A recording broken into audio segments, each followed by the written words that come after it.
All right. Hey, how's it, everybody? We have got some reverb. Hold on one sec. There we go. Let's get things fixed. All right. Hey, it is right around 5 p.m. West Coast time. I am going to call it 3 p.m. Hawaii time, 8 p.m. on that there East Coast, and 7 p.m. for our Central Time folk. I am Mad Statter. This is Chatter with Statter, and it looks like we have got some folks already hanging out.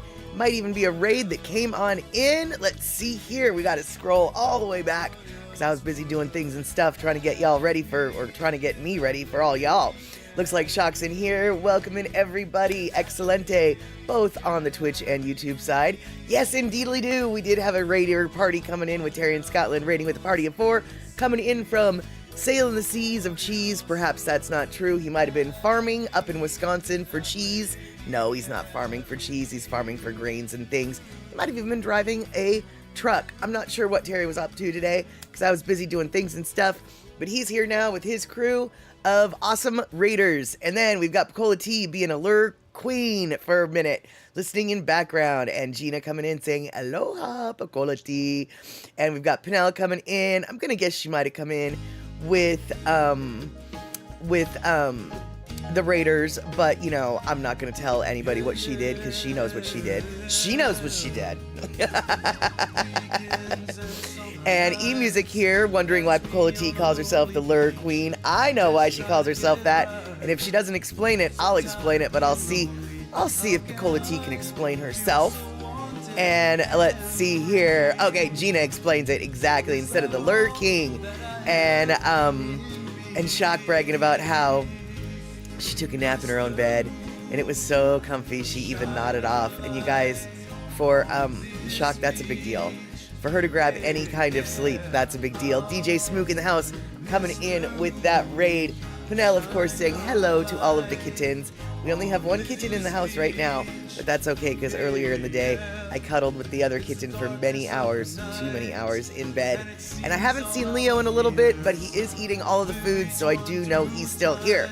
And we've got Mama Sean coming in on the YouTube side. Let's see here. Who else? Terry in Scotland saying meow. Ashes, Dusty, and Leo.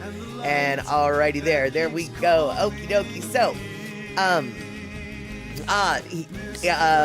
Terry was truck simulating. Got it. So, Terry was driving all over the US of A in some kind of big old truck.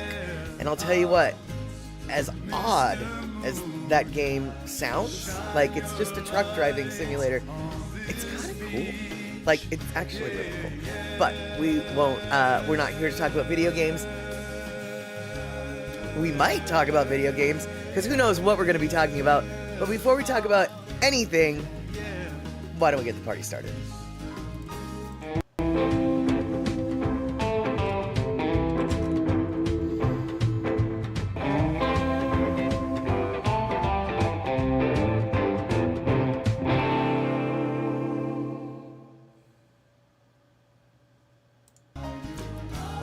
Rick and Darlene finally made it through the snow, through the uphill battle both ways in bare feet. The landscape of Twitch that was being twitchy, and the snowy snowscape that they're probably dealing with over there too. They finally got their way to the interweb portal that brought them to Chatter with Statter. And so everybody is here. Everybody that should be here is here. And you know who else is here? You know who else wants my attention? Even though once she gets it, she doesn't want it. You know who we're talking about. You know who we're talking about. Now I'm gonna grab her. I got her. I got her. I got her. There you go. And Penel, you didn't feed Tureen the right wet food today. I said she loved last time. She said it must have been another cat.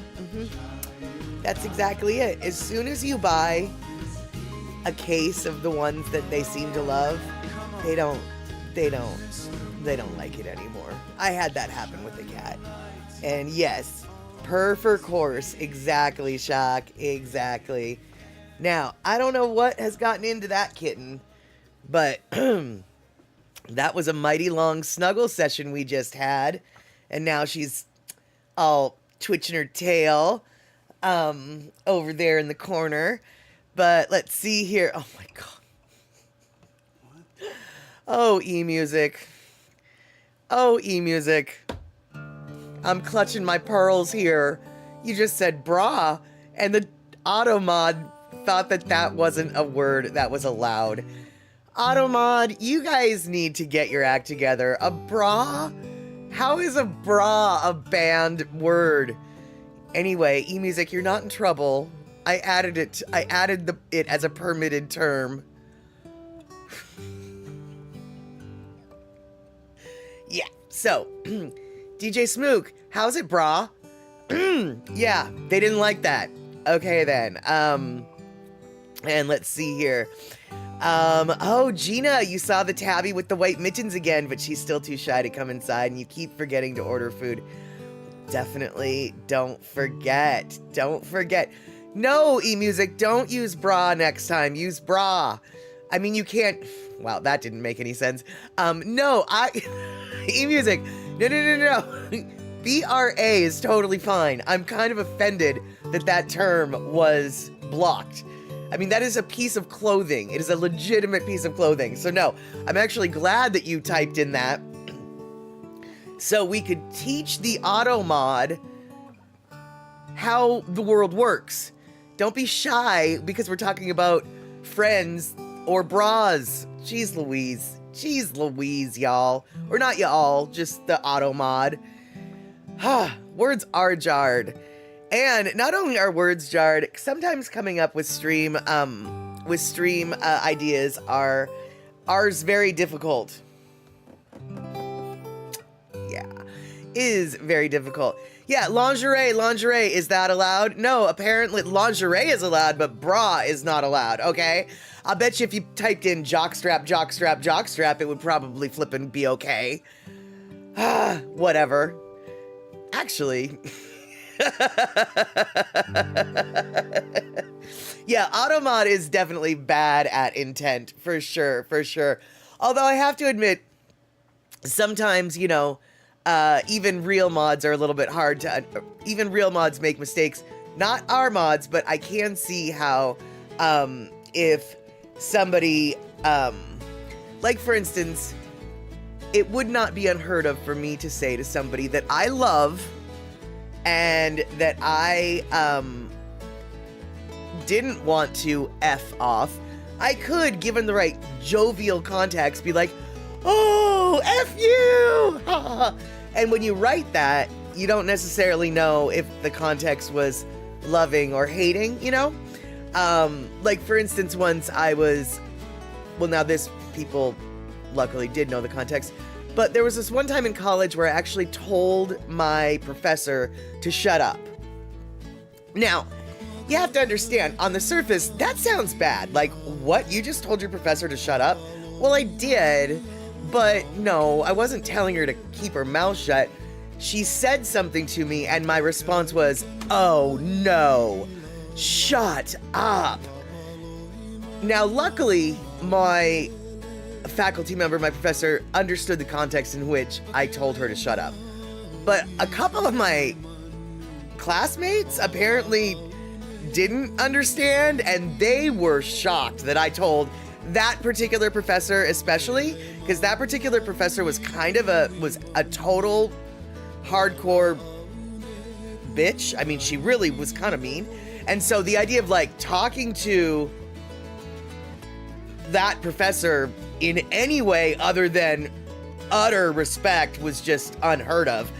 But here I am, oh, shut up. Luckily, she laughed. She laughed. Everybody else sighed in relief. They sighed a sigh of relief because they thought it was going to get ugly. Anyway, we've got Mama Sean in the house on the YouTube side, which makes me know that YouTube is coming in strong for lots of folks. And yeah, intent is a huge issue if you can't get outside, or it's not even trying to get outside of your own lens. It's really like a case of if you just don't know. Sometimes it is getting outside of your lens for sure, but other times it's just a case of, not knowing something between the two people or whatever, not knowing a key piece of information, that makes it a joke or a whatever, you know. Anyway, context, I guess, is just the overriding word that I'm looking for that's not coming out of my mouth. Anyway, there's no forking way, happy, excited. There's no forking way, angry, mean. Right, exactly. Exactly, Picola T, only it's not forking that we would be saying, but yeah, exactly. It all depends on the tone of voice. And in Automod's defense, it's hard to understand tone when it's just a written word and when you're just a robot. So I'll give Autobot a little bit of slack. Just a little bit. Alright, you guys, so looks like people are jealous of Mama Sean, or at least envious, because in Wisconsin, you've got a storm squall going through with really strong winds and some snow and icy roads. That's why we're not going anywhere. That is a good gosh darn reason. And, shock, that is why I support new markers like the Sarcastrophe. I don't know what the Sarcastrophe is, but if you mean it's, here, I'll write it. If you mean it's this, no. There we go. No, you stupid. It's not a command. Okay. I'm trying to write down what I think the Sarcastrophe is, because this is what I use when I'm typing something. And I want to make sure that people understand that was sarcastic. I typed a little something that looks like this. Why won't it send it?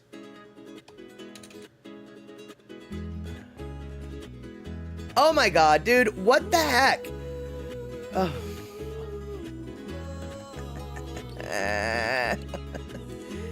Okay, so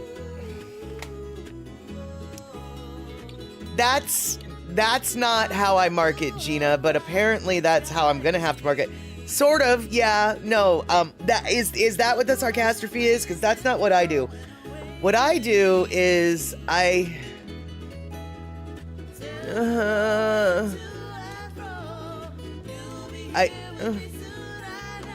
it won't let me. I do this. This is what I do. I do a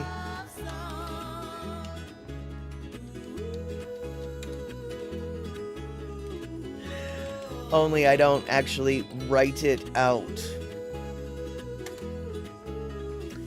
I do a / with a little s right in front of it. There we go. Shock did it. Sadly, nobody agrees for me. Things like or usually mean you switch out of a character. Oh, is that what that means? Hey, Trail Dust. So yeah, I'm trying to do the / s is what I always mark as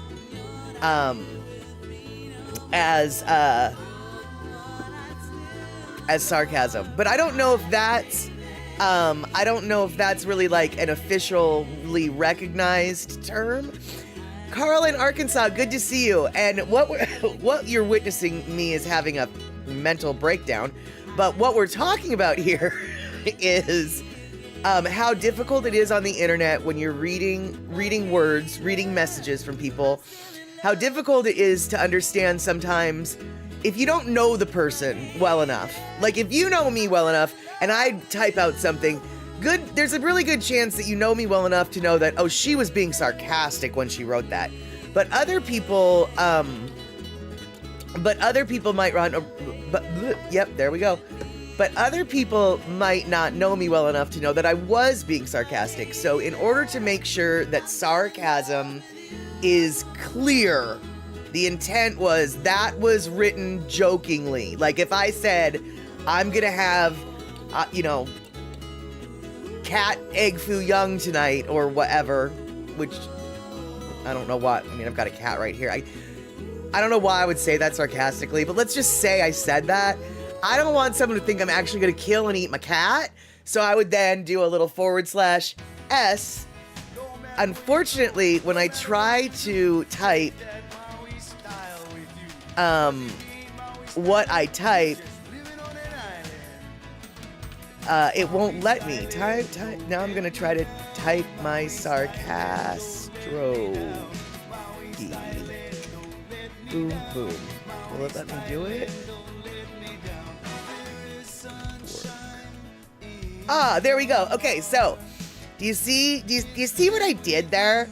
Yeah, oh, thank you, Pagola T. I'm not trying to look queenly. I'm just trying to keep warm because it's 33 degrees and foggy outside, and it's 69 degrees in my house, but I was feeling a little chilly, so I wanted a little thing. But if you guys can see in your chat, when I wrote trying to type my sarcastrophe, which actually I wasn't being sarcastic when I wrote that, because I was trying, but then that little S right after that phrase, that's my sarcastic mode. And exactly, Trail Dust, we do need a sarcasm emoji, and I think we've talked about creating one here before, but how do you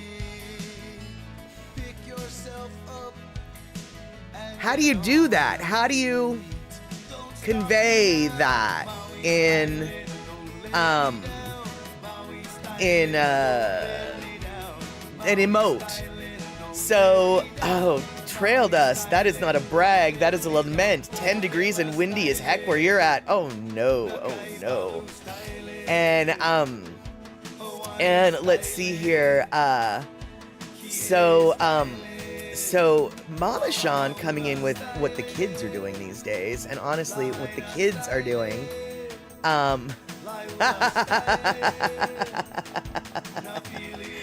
well, Terry in Scotland, I don't know if that's an emoji as much as a GIF, but or a GIF, I don't know how you say it, but I do like that. I do like that a lot. But sarcasm, that's what I've just been told today by college kids, is how you show sarcasm now. With the capital S, lowercase r, lowercase a, uppercase, yeah, blah, blah. Yeah, I know what meme that comes from, actually, but that's like way too hard to. I prefer my 2-letter version rather than rather than hitting my microphone. I prefer the 2-letter version rather than the uppercase, lowercase, uppercase, lowercase, uppercase, lowercase. But, you know, the kids are the ones who dictate this kind of thing. So, I might have to do what the kids are doing. And Mama Sean, isn't that funny? How sometimes the serendipity of topics happens like that. You literally just found out about this today, and here we are talking about it. And I'll tell you right now, Mama Sean, I have not been in cahoots with whoever it is that was telling you about the sarcasm thing. This was not a greater conspiracy, because I don't know your college kids. I don't even know if you're related to those college kids. I don't know how you have access to college kids. I have no idea. But what I do know is Cora the Capricorn came in here, and not sure how long you'll be in here. Currently waiting on your daughter's bedroom floor, impatiently waiting for her to fall asleep. Oh no! Well, hopefully, you know, Cora, I don't know what to tell you. I mean, hopefully your daughter doesn't fall asleep, so you have to hang out with us. But hopefully she does fall asleep, so you don't have to. I don't know. But I guess because you're impatiently waiting, I hope she falls asleep soon.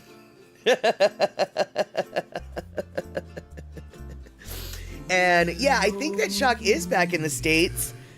She mentioned something about sleeping in her own bed, which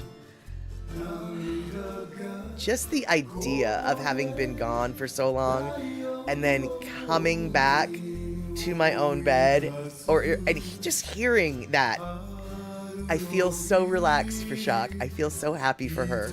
I want to go take a nap on her behalf, because nothing like getting back to your own bed after a long trip not in your own bed.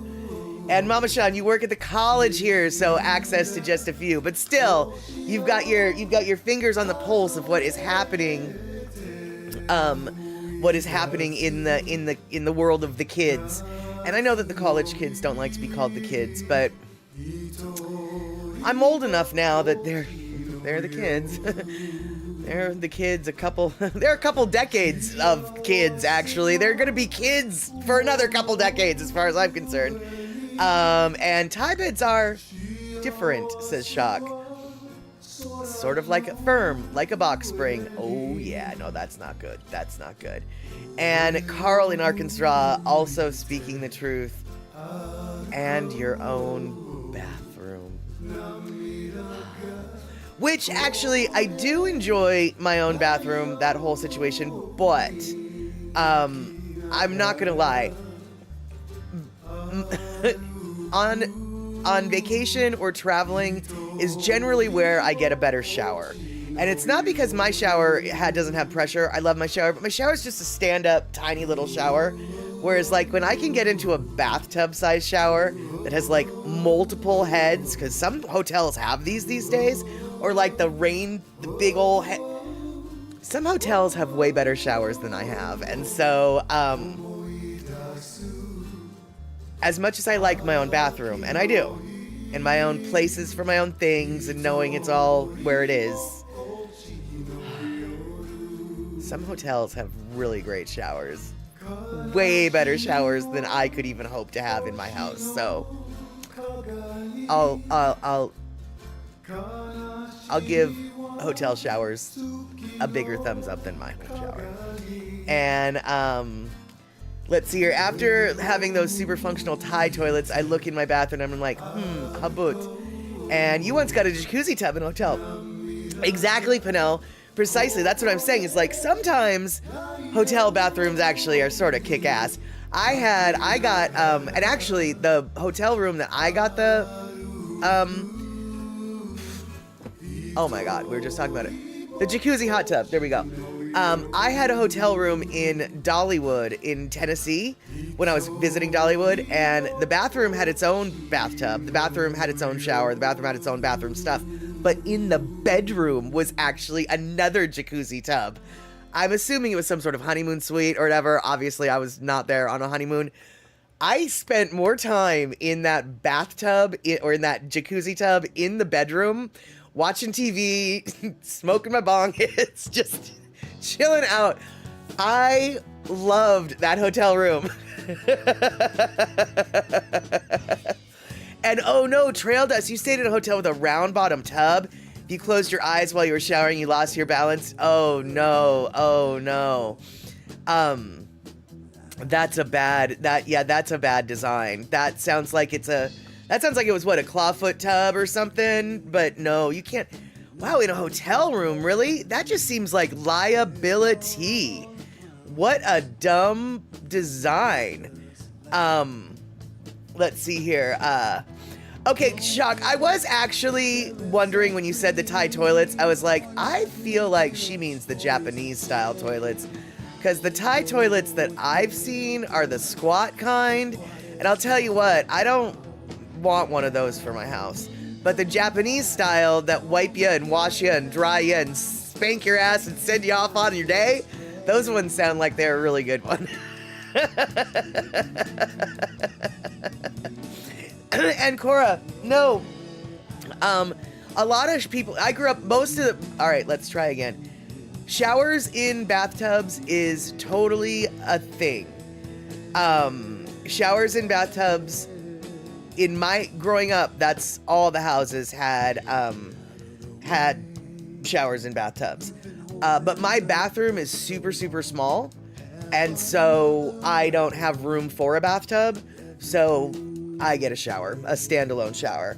But you're right though. In America, there are a lot of houses that are big enough that they have both a shower section and a bathtub section. But those houses are what we refer to as like McMansions. That's not really... It's not really the norm. The average middle-class person, the average apartment dweller, the average person, like, it's a shower bathtub combo. It almost always is. I know that what you see on TV and in the movies shows otherwise because those are fancy rich people, but not every house in America is like that.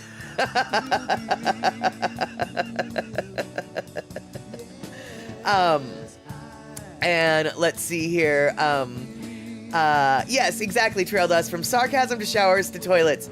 You never know where the chat is gonna splatter. Yeah, exactly, Cora. You're basing your bathtub assumptions off of rich YouTubers. Absolutely, yeah, and Hollywood, and yeah, absolutely. But standard is a tub shower combo in most U.S. homes, totally. Other than now, like I said, there are swaths of this country in the suburbs that are filled with what we call McMansions, and they're middle class homes, upper middle class homes that are poorly constructed, but they're huge. I mean, they've got, 5 bedrooms, 4 bathrooms. Bathrooms are bigger than my entire kitchen, kind of thing. It's a bunch of wasted space. They basically, they're homes that take up the entire lot, kind of thing. No yard, just huge big home, packed upon huge big home, packed upon huge big home. Yeah, McMansions might have separate spaces, but regular people don't. And exactly, as Verity points out, our bathtubs here, our bathtub shower combos, are essentially flippin' useless because the bathtubs are actually too small.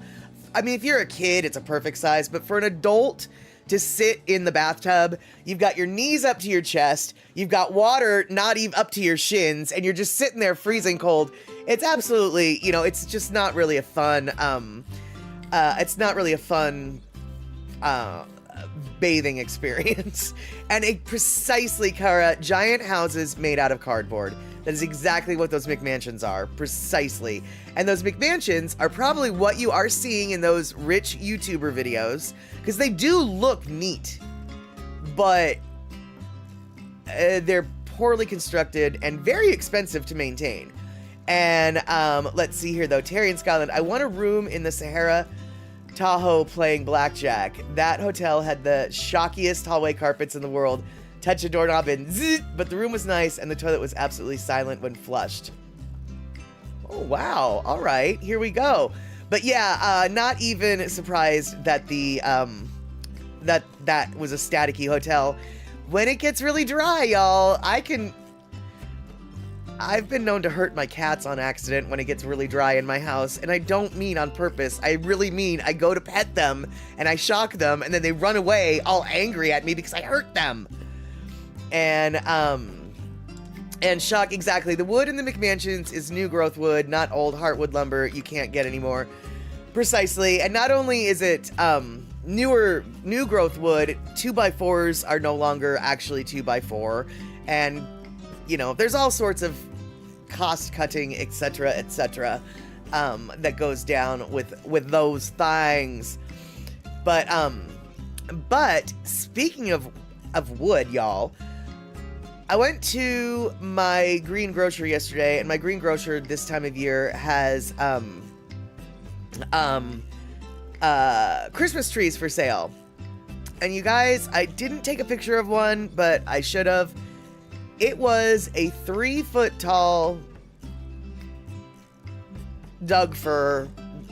I mean, I've got one almost identical in my backyard, in my side yard. $40, y'all, for a 3-foot tall tree that I have in my backyard. $40. And I'm just wondering, does anybody, oh, Pacol, I bet you accidentally shocked your kitten's noses plenty times. So, is there anybody here who's planning to buy a Christmas tree? And if you are planning on buying a Christmas tree, what kind of Christmas tree do you think you're gonna buy?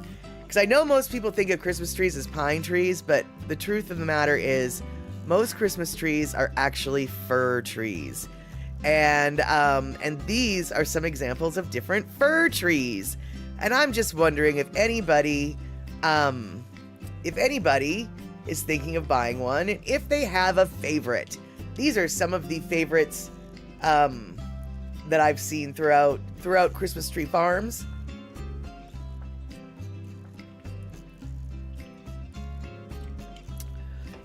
And the Doug fir on the next picture. Here we go. The Douglas fir, That's the bottom left-hand tree right there. That's a perfect triangle.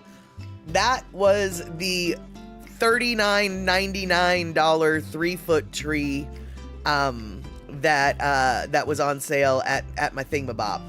And I just really couldn't abide because Douglas fir trees grow here. Trail Dust, you just got a Fraser fir. All right, let's see. We got look for the Fraser fir.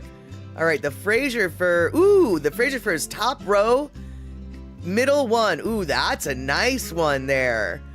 Oh, that's a nice one, Trail Dust. 7 foot tall, $100. Dude, that's a steal. That is a steal, dude. And Verity, you got a noble fir. All right, let's see if we can find that there noble fir.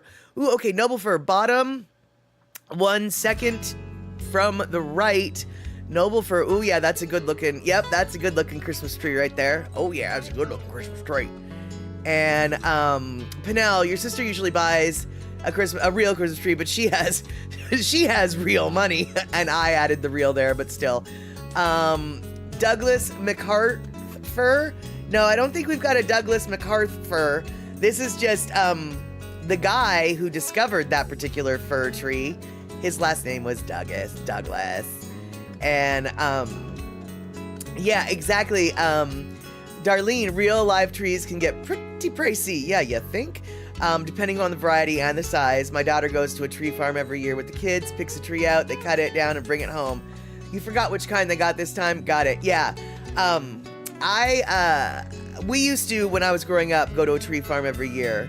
And that is one of my favorite memories, actually, of childhood, is going and picking out the tree, cutting it down. How about a cat fir? Well, generally, I think, C. Honda, any tree that you bring into the house is going to be a cat fir. Because first off, the cat's going to be in it, and his fur will get all over it too. So it's a cat fir tree. That's just a silly joke, I know, because I'm silly. And all I can afford is one like Charlie Brown. You know, Carl in Arkansas, I can't even afford that one. But actually, though, I've never had a Christmas tree with these kitties, so I have no idea what they would do. But I'm 99% sure that I would be very regretful having a Christmas tree in this home. So they got themselves a kitty tree that they can climb up, and we'll just let them have their cat tower. And right, exactly, Cola T. Most trees get shipped in containers to Hawaii. They're heavily sprayed with chemicals to kill invasive bugs. They cost big bucks. Absolutely, yeah. No, we definitely. Okay, let me be clear. When we lived in Hawaii, we had a fake tree. Yes, but we moved up to the Pacific Northwest where they grow Christmas trees. We ended up getting a Christmas tree almost every year until I was like in college, and then they decided to get a fake tree. And I was really super bummed about that. But my mom was allergic to the trees. And so for the 3 weeks that the tree was in the house, she was always super miserable. So I guess I can forgive her for not wanting to be super miserable, because allergies suck. But I still was bummed when we stopped getting a real tree. And Pinnell, you'll be sticking old DVDRs on your wall in the shape of a tree. That's not the worst idea, considering you have a cat. So, yeah, exactly. Shock, are they AOLs? AOL CDs? Oh, for those of you who are not old enough to remember, back when the interwebs was in its heyday, or no, in its burgeoning days, not heyday, trying to get to be a heyday of sorts, and no one had internet, no one heard of internet, no one knew what internet was, America Online, aka AOL, used to send out free AOL discs to install the web browser, the AOL America Online web browser, to your computer. And they sent out, for years, so many discs that people started using them as as reflector lights in like rural areas. Like our driveway is here. You know, when you see that pole with all the reflected CDs stapled to it, that's our driveway kind of thing. Yeah, so there we go. Little AOL Christmas tree decorations, or just the Christmas tree itself. And yeah, millions and millions of those CDs. Everyone had a stack of them in their junk drawer. Everyone had them. It was just, yeah. And, and oh no, you sound like Tutu from Alamana because of your allergies. Yep, exactly. And Pacola T, yes, when you moved to the Pac Northwest at age 17, you were thrilled that it smelled like Christmas trees all the time. And Panel, yeah, that actually hadn't occurred to me that there probably wouldn't be an America Online in Canada. Yeah, you know, sometimes I need the obvious pointed out to me, because honestly, I figured you would know what AOL was because you were old enough, but you're not American enough, and that's okay. I should have known. And let's see here, put them in the trees to keep the pesky birds out. Oh, is that why people would do it too? Yeah, people use those CDs for all sorts of things because they were just there and cluttering things up. So you had to do something with them, right? And let's see here. And yeah, for sure, Pacola T, the unexpected critters often arrive in Christmas tree containers. Precisely, yeah. And obviously, obviously Hawaii needs to worry about that kind of thing. But I'll tell you what though, Pacola T, you loved the fact that it smelled like Christmas trees all the time when you came over. When my parents stopped buying Christmas trees and we had the fake one, that was the thing that I missed the most, was the smell. It didn't smell like Christmas in the house anymore. It didn't smell like Christmas. I mean, my mom loved that it didn't smell like Christmas, but I didn't. And yeah, exactly, Cora, you're not old or American enough to know what the flying fork America Online was. But one thing that you guys might be familiar with, because it's a bit of a cultural touchstone, there was a movie with like Meg Ryan and Tom Hanks. I think it was Sleepless in Seattle, actually. And this movie came out at the beginning of the internet craze, and one of the repeated lines from the computer that you keep hearing, because this is what happened back in the day, was basically, have you ever heard, "You've got mail"? You've got mail. You ever heard that sound clip it? You've got mail. That was that's the America Online prompt for when you had email. Because back in the day, people would forget to check their email because nobody used email. I know, these words are incomprehensible in this day and age, but back in the day, people didn't use email, so they would forget to check their email. So if they had email, the little America Online voice prompt would say, "You've got mail." So if you've ever heard, "You've got mail," that was America Online. And you're not even old enough to remember MySpace. Oh no! So you don't know who Tom is! Got my Gabby CD, got my Kawhi Boys CD. Anybody else here not know who Tom is? We got that music. I remember Tom. Okay. I was a big fan of MySpace. I preferred MySpace over Facebook big time. I still prefer the idea behind MySpace way more than what Facebook has. I love the customizable buildability of what MySpace had to offer. But for whatever reason, yeah, MySpace just doesn't see Honda. You know, Tom. Exactly. And I do remember Friendster, but I never was on it, so I can't give a reference to it like Tom. Cora, who's Tom? Exactly. We'll tell you in a minute, Cora, but hold on. First off,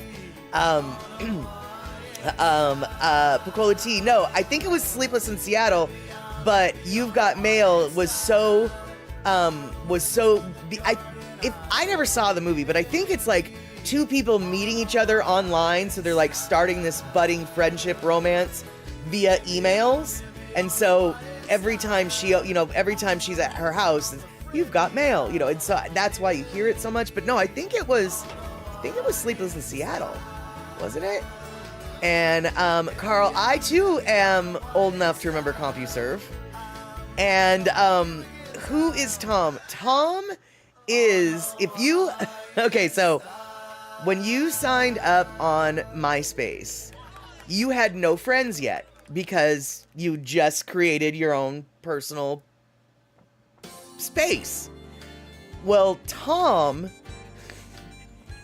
was everyone's first. Oh, the movie was called You've Got Mail? I am so confused.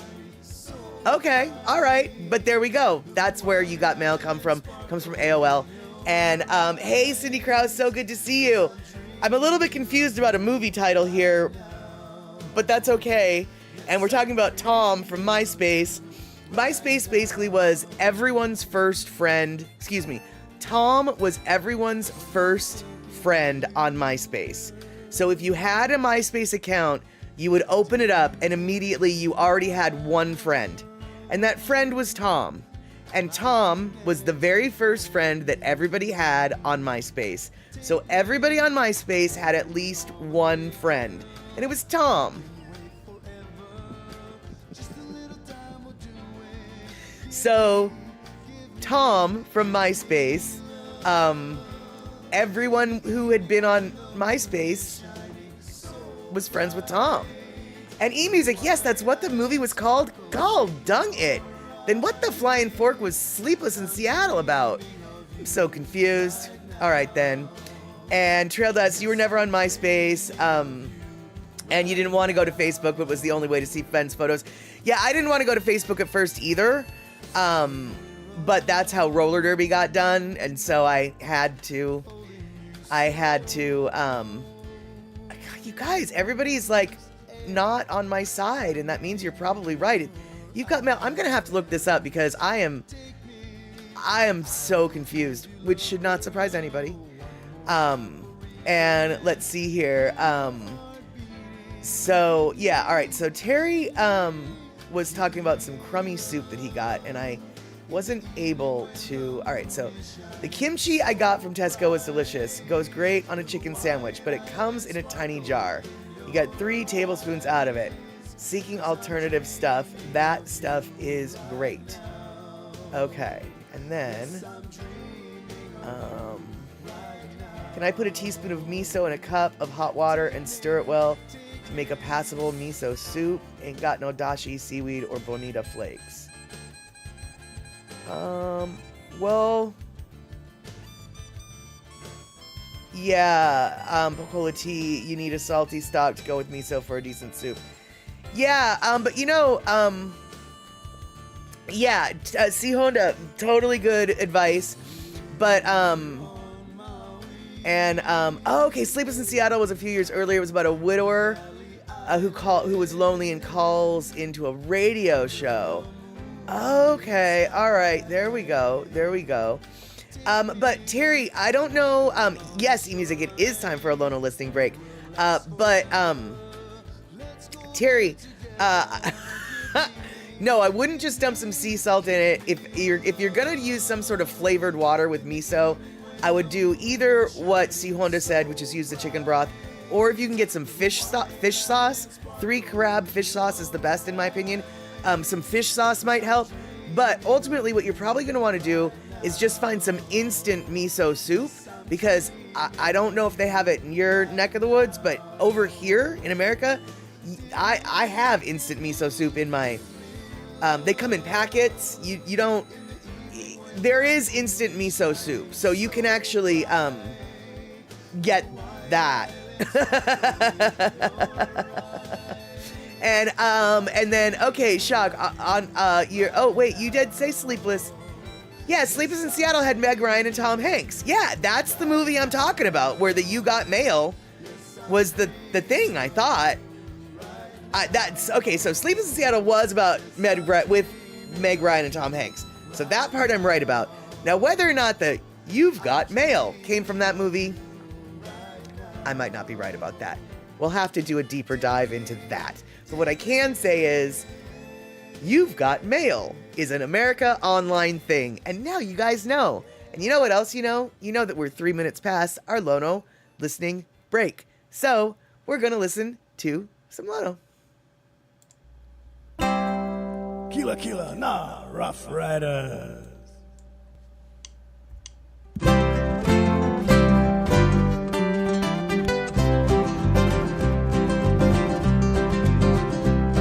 Kila Kila na Rough Rider, Meka ua ki pupu, Meka nani o puhu kalani, Meka hai o kalana kila, Huie ha, hui kone kone ka puhai, Huie ha, hui kone kone ka puhai.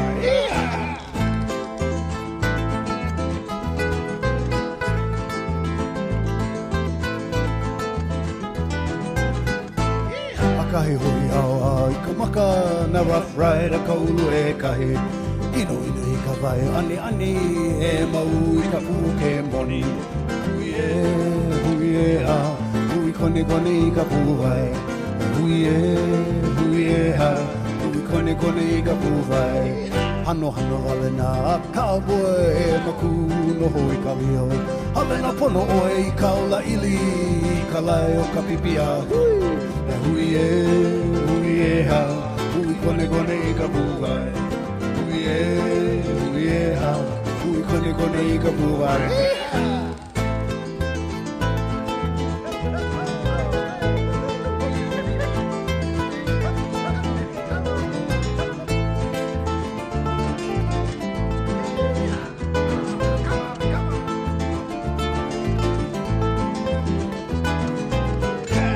Kaulana i koa me ka ua na e uki pukaili Ei e mai na pani o le muka me ka nani o kuhome Huie ha, hui kone i ka puhai Huie ha, hui kone i ka puhai Huie ha, hui kone i ka puhai Huie ha, hui kone i ka puhai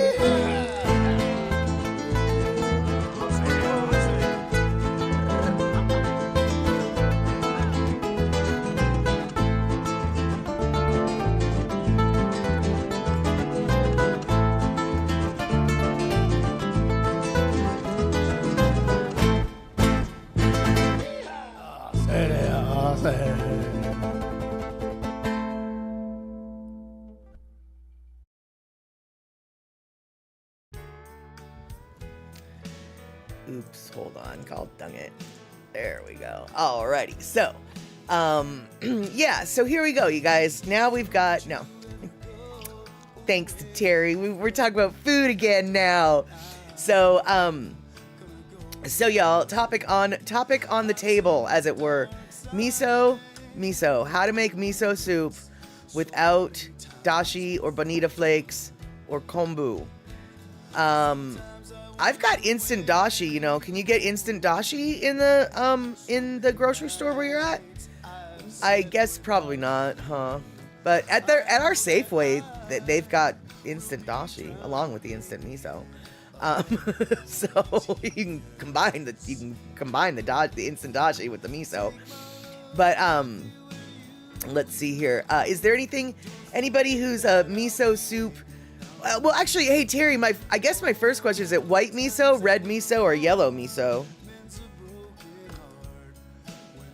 I've only the instant soups I've seen are usually white miso. So if you're looking for a red miso, then I might not have given you good information. So that's what I can tell you right now. And while we're waiting to find out if it's red, white, or yellow miso, we can talk about other foods Let's see here. Amazon has Yutaka instant soup packets, 10 for 10 pounds. It's white. Okay, white. Yeah, no, then it's what the instant miso that I have is white miso.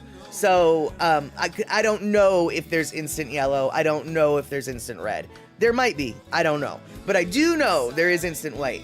And so white is what you've got. Yeah. I would encourage you to, just go grab some of that their instant packets. Obviously it's not going to be, necessarily restaurant quality, but I really enjoy it. Right, exactly. And Pecola Tea also says that she uses packets of powdered dashi and hot water as a base for miso soup. So yeah, you can go a couple different routes. You can look to see if there's instant dashi, and then you will have dashi to make your soup. Or you can look to see if there's instant miso soup and then have that on hand. Or you could just do both, because it sounds like you've already got the miso, so you're gonna need some dashi. But if you're feeling super lazy and you don't feel like mixing two things, you can just grab the instant miso that you also could maybe get soon, eventually, shortly, one day. And eMusic, there is instant red. Oh, okay, cool. Yeah, I kind of figured there might be. I just had never seen it. So, okay, cool. And Cora coming in. Oh yeah, we have packets of instant miso soup. It's 3 packets of white in Tesco for about £2.99. So yeah, basically $1 a packet, same as what Terry could get with Amazon. Cool. And Cindy says, I just sent you a messenger picture of miso brand packets that your sister sends me.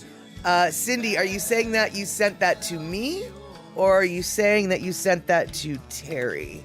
I'm right now, as you guys might be able to tell, looking in my, indeed, she sent it to me. All right, let's see here. Hold on, we're getting there. Oh, good. What's that? Cool. All right, hold on, y'all. I will eventually. Yeah, it's sent to me. I got it. Carlin, Arkansas. Carlin, Arkansas. You can't get it from Campbell's Soup? No, I don't think Campbell's has a line of Japanese soups, i.e., no dashi, no miso, and no bonita flake soup. And oh wow, 60 sachets of the 60 packets for 23 pounds. Now that seems like a really good deal. And Mr. P mail orders a low sodium dashi powder. He gets it in various flavors like fish or mushroom. There you go. I didn't know that you could do that. But okay, you guys, so let's see here. What we're gonna do right now, what are we gonna do? Ooh, I know what we're gonna do. We're gonna watch this video while I pull up a picture into the thingamabob. So we're just taking a technical break for a minute. Hold on. Watch the kittens.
Right, there we go. So, let's see here. Amazon also has bottles of dashi stock. They have powder and liquid, which is best. Kombu, I think is what you're talking about, Terry, and I think it's Kombu, I think is how it's spelled. And they have bottles of dashi stock, powder and liquid, which is best. I cannot speak to that. I have only had the powdered. What I can guess is the liquid is probably better, but how long does the liquid last? And does it need to be refrigerated? Is it... I feel like the powdered might keep longer, but honestly, I am just really speaking out of turn here. So does anyone here have any experience with liquid versus powdered instant dashi? And Darlene, you haven't made miso soup. It sounds tasty. I like all kinds of soups, especially in the cold winter months. I just made homemade beef veggie soup with beef bone broth, a nice bunch of fresh chopped veggies. Yummy. Yeah, miso is just so, it's just nothing but umami, and it's just sort of like, it's, for lack of a better, it's really not a becoming description, but for lack of a better description, it kind of just tastes like a warm, salty broth of goodness. I mean, it's way more flavorful than just salt water, but it is it's just salty, but it's a light but refreshing, it just warms you to the bone. To me, I could drink miso soup the way some people drink hot tea in the winter. It's just so yummy. And okay, see, Honda, you always use powdered Piccolo tea. I'd feel safer with powdered dashi because of longer shelf life. See, yeah, so Terry, obviously none of us know for certain in regards to the liquid, but we all use the powder for all of us for the same reason, which is the shelf life issue. So obviously we don't have someone arguing the side of liquid here, but it sounds like everyone is on the page of the powdered team over here. So I think we suggest you get on our team. You want to be on the powdered team. The powdered team. Yeah, it's the team of powders. That's what you need. Powdered miso. Or dashi. And Panel, you found an article about the 8 ways to use miso paste, not just for soup. Oh, dude, for sure. People use miso to glaze salmon, to cook. They use it. Oh, miso is absolutely more than just for soup. It is used as a flavor base for so many things. I've seen recipes that call for it, like I said, a salmon glaze or chicken glaze. I've heard of recipes that you toss and roast vegetables in it. Toss a little bit in with your vegetables, roast the vegetables, blah blah. Yeah, it's totally. I'm curious what the 8 ways are, because I can only think of the 3 that I just thought of. But yeah, it is way more versatile than just for soup. That being said, I don't think Terry in Scotland does a whole lot of cooking on his own, other than, in soups and stuff, easier stuff. So I'm not so sure that Terry's going to be whipping up a batch of baked salmon. That being said, Terry in Scotland, if you do decide to cook up a batch of baked chicken or baked salmon or something like that, a nice miso glaze would be delicious. Sihand is coming in with miso salad dressing, totally awesome. And one is to mix with panko for breaded fish. Sounds good to me. And so miso definitely is it's sort of like chicken bouillon, right? Like chicken bouillon, obviously you can use it to make soup, but you can add chicken bouillon to a lot of other things to just increase the flavor. Like, for instance, I don't know, is that what they were talking about when in old movies when we had to go take a powder? No, trail dust. You're so silly. Add it to ramen broth too. Yes, totally. All right, Cora. Nighty night. Have a great time. I'm so glad you're able to get off the floor.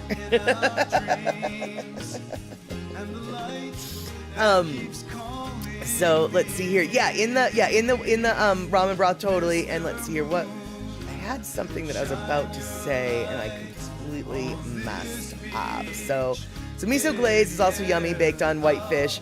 Mix miso with some butter and a splash of soy sauce and lemon. Precisely, yeah. I remember now.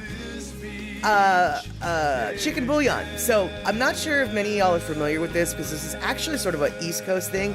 And in particular, it's a urban East Coast thing.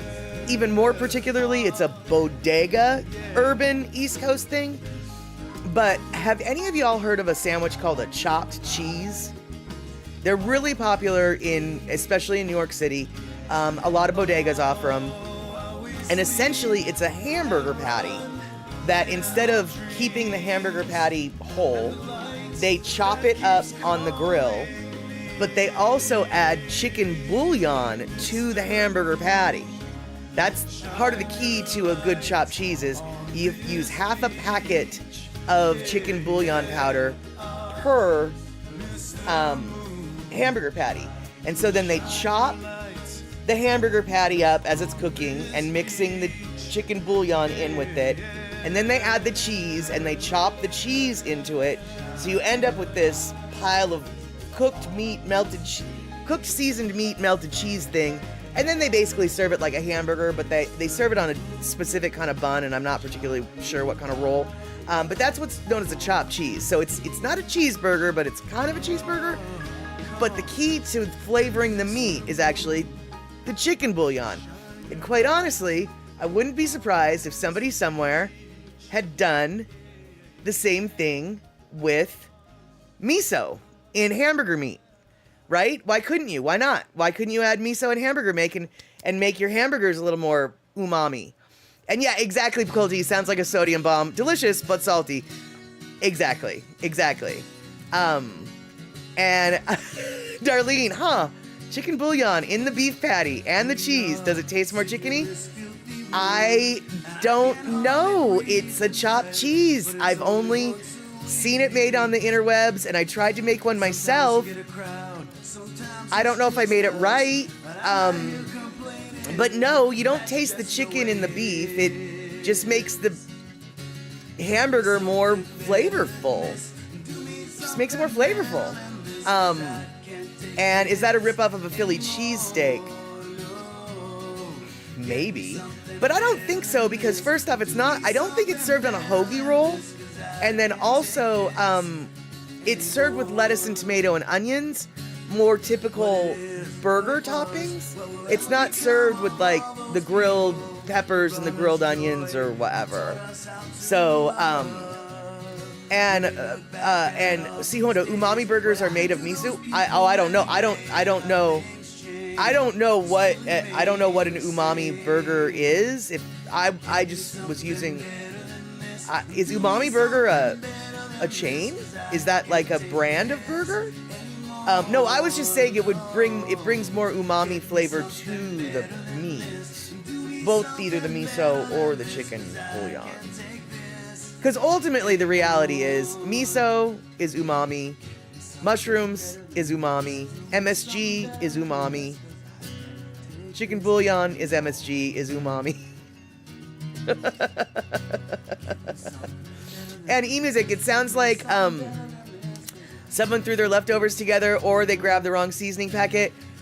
Hard to say. All I know is a chopped cheese. I don't know the origin of chopped cheese, but if you guys, I feel like I might have to do a deep dive on chopped cheese, y'all. I just know that the half a packet of chicken bouillon is the key, the trick to having it done. And see, Honda, you have a restaurant called Umami Burger, but you've never tried it.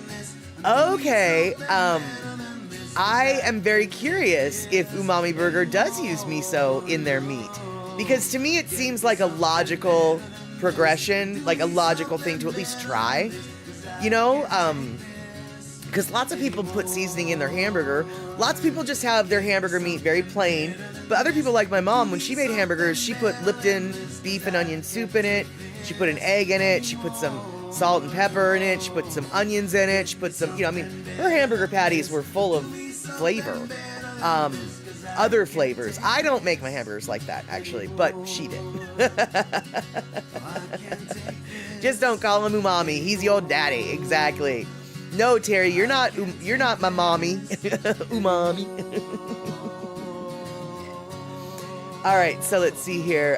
Philly cheesesteaks are yummy with the onion, mushrooms, and dip into au jus sauce. Yum. Yeah, I love those. They're any kind of beef sandwich that you have to dip into au jus, I'm willing to consider breaking my gluten-free stance for. And I know that I shouldn't be so flexible. I shouldn't be so easy. But you show me a big old beef sandwich that's got some good old au jus to dip it in, and I'm gonna eat that. I'm gonna pay for it later, but I'm gonna eat it today. Yeah, that's very true. And speaking of things that you eat now and pay for later, I am going to be very bummed because I can't go here often, but I will go here. There is a place in Seattle on Pike and Minor, I think, and you have to go shower the day off. I'll check for miso in your shampoo. There you go. Well, there is a store that started out in Portland, Oregon by one of my roller derby friends, actually, and I love this store. It's called Voodoo Donuts. Have you guys ever heard of Voodoo Donuts?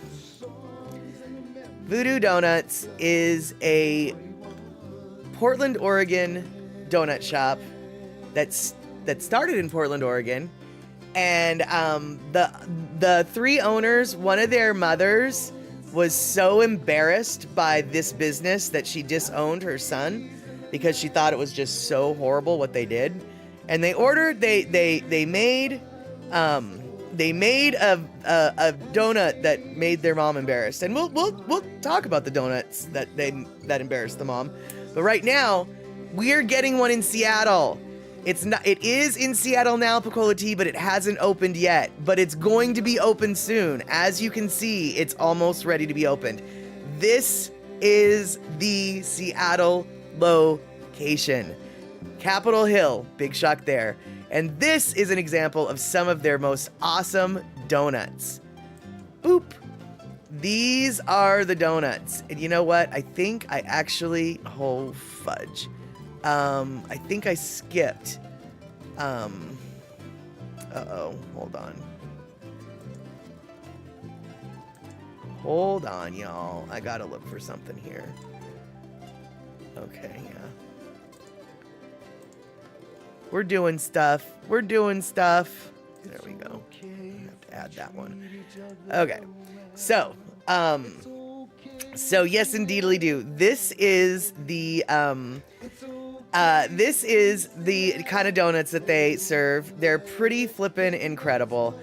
And as Pecola Tea just said, their logo is Voodoo Donuts. Good things come in pink boxes. And their sub-logo is The Magic is in the Hole. And yes, indeedly doodly, this is merchandise they have. Voodoo Donuts. Good things come in pink boxes. I mean, really, people? And then The Magic is in the Hole. Which is true, because some of their first donuts, that was the little quirkiness, was they would fill the hole with something like peanut butter or a piece of chewing gum or a caramel or whatever. And so when you come to Portland, Oregon, you can get, I got VD in Portland, means I got Voodoo Donuts in Portland. You can get a bumper sticker that says good things come in pink boxes. You can get a bumper sticker that says the magic is in the hole. But unfortunately, I feel like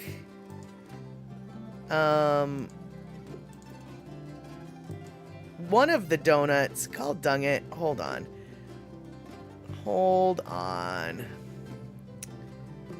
All right, so what I'm gonna do now, hopefully, is do what I need to do here.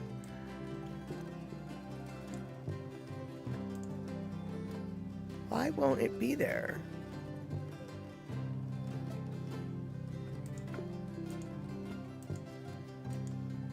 Okay, here we go. This is what I wanted. No! There we go. This is what I wanted to show you. These donuts right here. Yeah, big double entendre there. Yeah. So these are the two donuts that caused the mother to disown her son. The one donut that you see is their signature voodoo doll donut. Do you see the voodoo doll donut? It is a raspberry jelly filled donut that comes with a pretzel spike in the heart, every single one of them. That is their voodoo donut. And Mom was offended, but Mom lost her bloody mind when she found out what their cream filled donuts look like. Yeah, that donut below the doll, yeah, those are cream filled. Those are cream filled donuts. Do you understand what I mean by donuts? Those nuts are filled with cream. Yeah. The mom said, "No can la dat, baby doll. You are no longer my son. I am horrified by the business that you have opened." Yeah. But,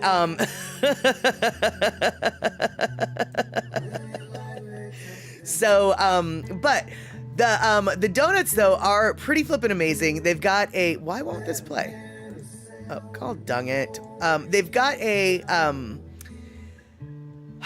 they've got a mango-filled jelly donut that they call Mango Tango.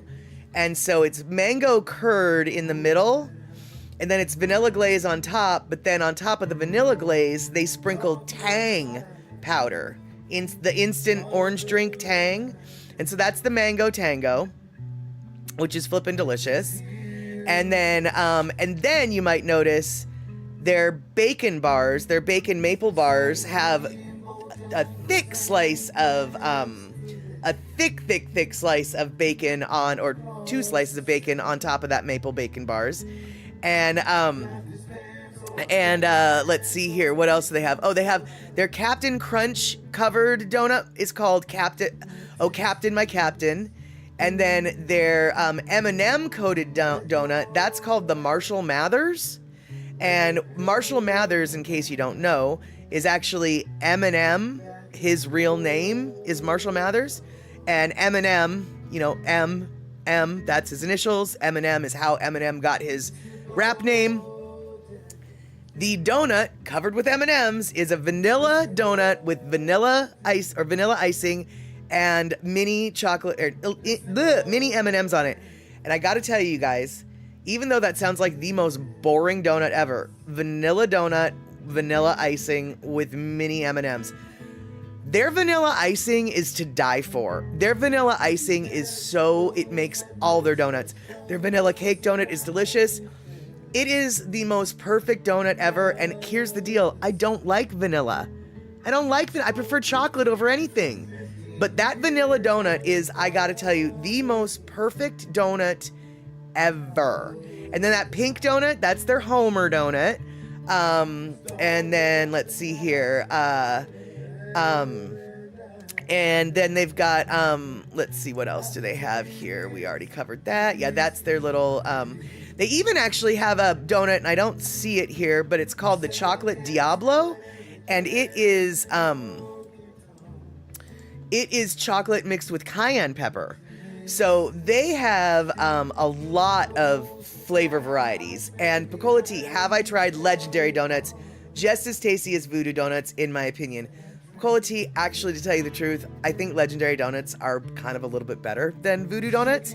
Don't get me wrong, voodoo donuts are delicious. Voodoo donuts are the bomb.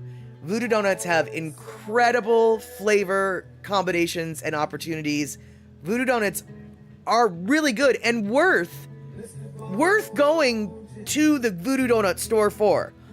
But there's a place up in the Tacoma area, the Puget Sound area, called Legendary Donuts, and they aren't nearly as kitschy or themed or whatever. But honestly, if you are up in the Puget Sound area, you're in the mood for donuts, and you happenstance upon a Legendary Donuts, that is the donut shop you need to go to. They have their version of Cronuts, which is a croissant donut that is to die for. They also put bacon on their maple bar, but instead of using big chunks of bacon, they chop up. They have, they fry their own bacon, but then they chop it up. So it's like real bacon bits. And personally, I think that gives a better mouthfeel. I think it just serves better. I like the crumbled bacon as opposed to the chunks of bacon that Voodoo does. But when I am in the Portland area, I always have to stop at Voodoo Donuts. And now I don't have to go to Portland to get them. I just have to go downtown. Although, to tell you the truth, the likelihood of me going to Portland is probably just as likely as me going to downtown Seattle. I don't go either place very often. But for those of you who are like, these donuts are neat, where can I get donuts? I want donuts. Where can I get these donuts? Well, as it turns out, dude, you can get them all over the countries, okay? Not countries, just country. One country, the United States. But you can get them in a lot of places all over the country. Quality, there's 7 of them. Yeah, I knew that there was way more than one.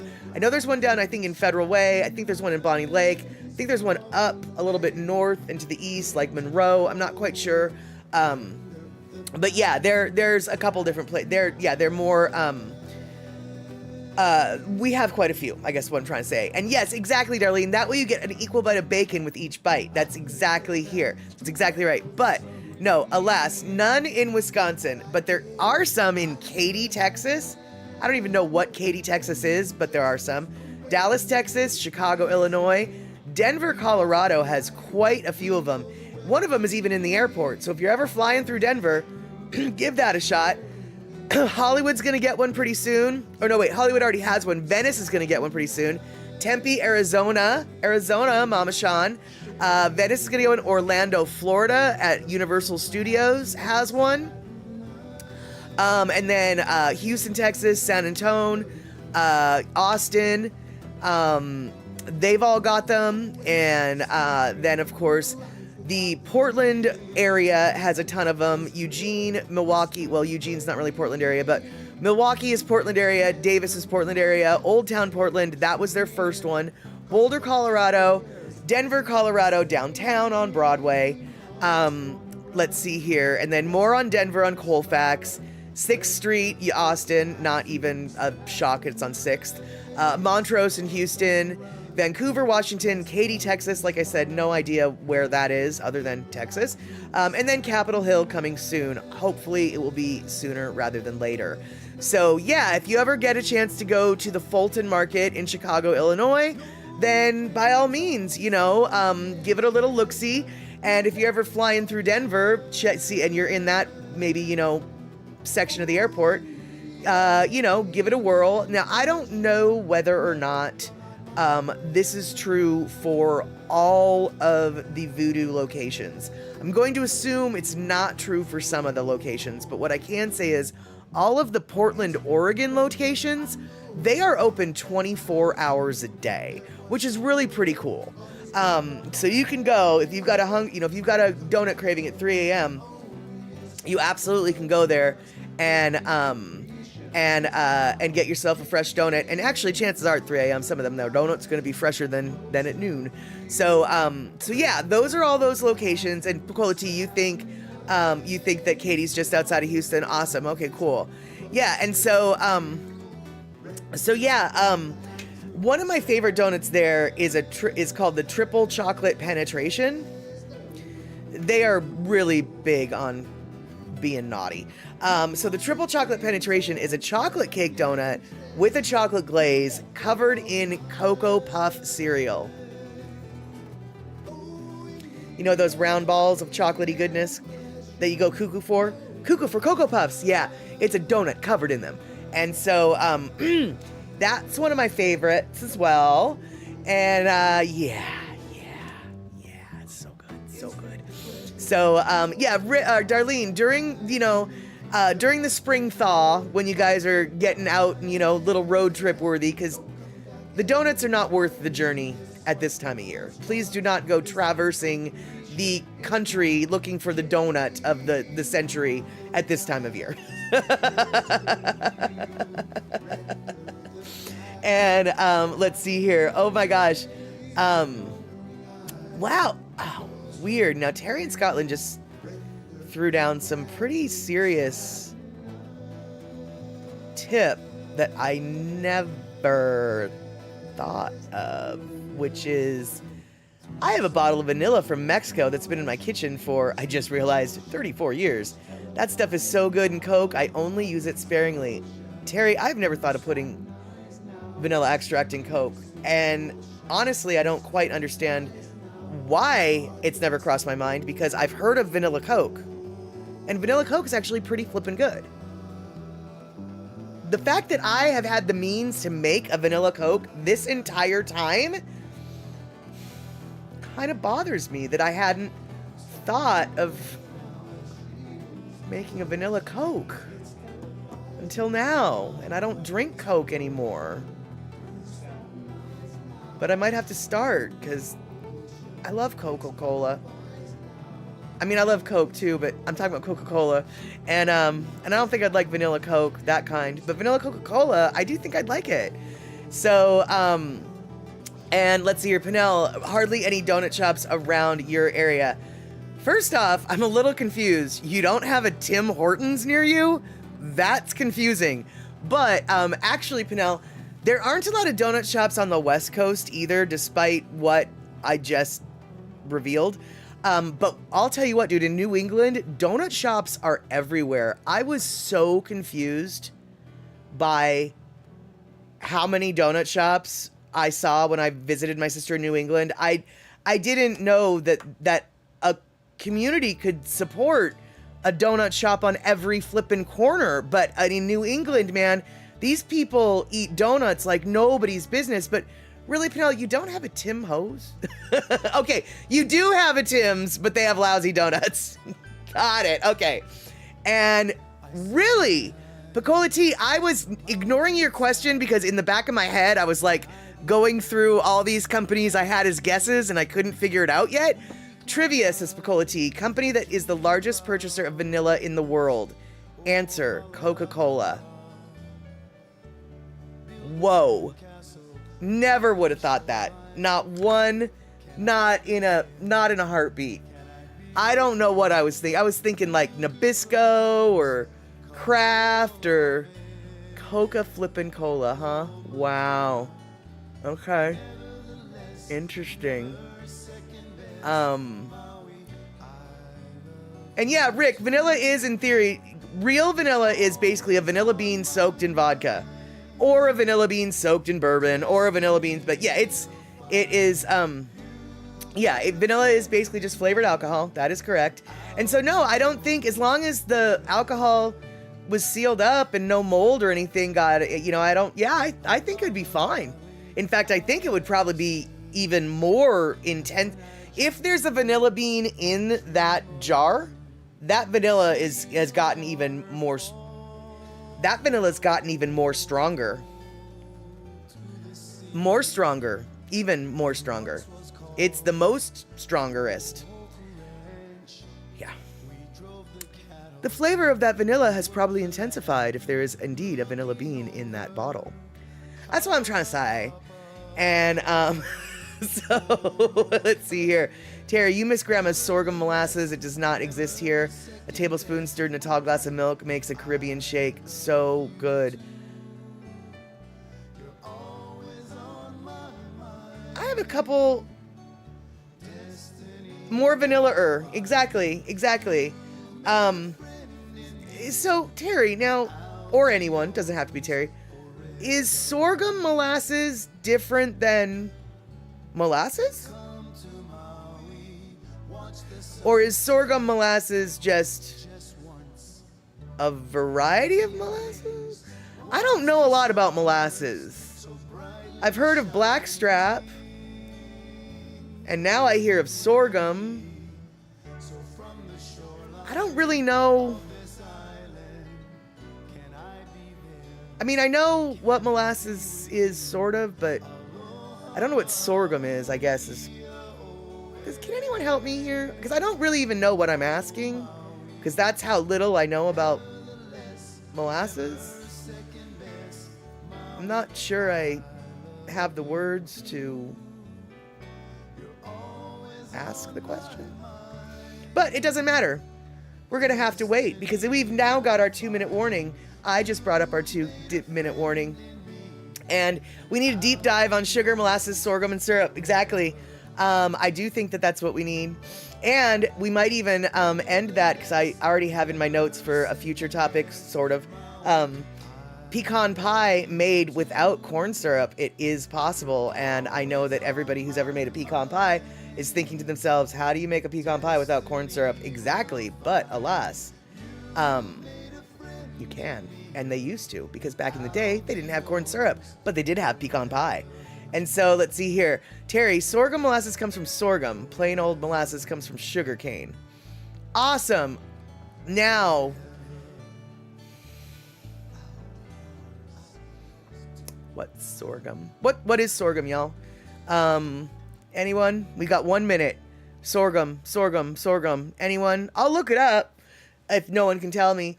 And while we're waiting to find out what the heck sorghum is, I'm telling you right now, it is Wednesday, which means next time we're going to see each other, it's going to be 6 p.m. West Coast time on Map Statter. Wow, that wasn't a good pop. Map Statter on Twitch. We're going to watch the last 3 episodes of Reservation Dogs. Wait, you said 3. I thought there was 4. There was, but here's the deal. I don't have episode 9. I don't know where episode 9 went, but it doesn't matter because episode 9 is kind of a standalone episode that doesn't necessarily affect the story arc. It does give a little bit of more detail and nuance, but it doesn't really affect the story mark. So we've got a case of a missing episode. We'll call it our lost episode. And one day, if we find the lost episode, we will watch the lost episode. But right now, I don't have the lost episode, so we're only going to be watching episodes 7, 8, and 10.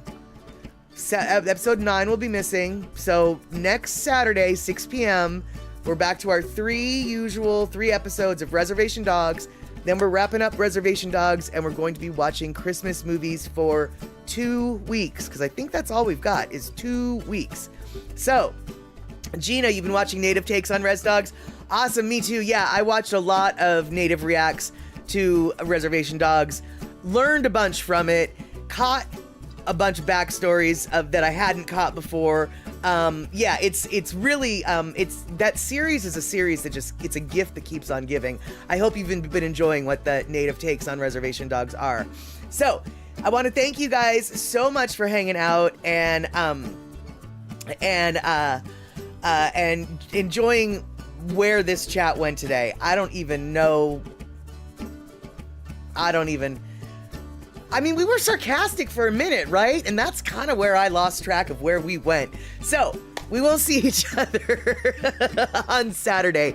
Twitch, Map Statter, not Mad Statter, Map with a P Statter.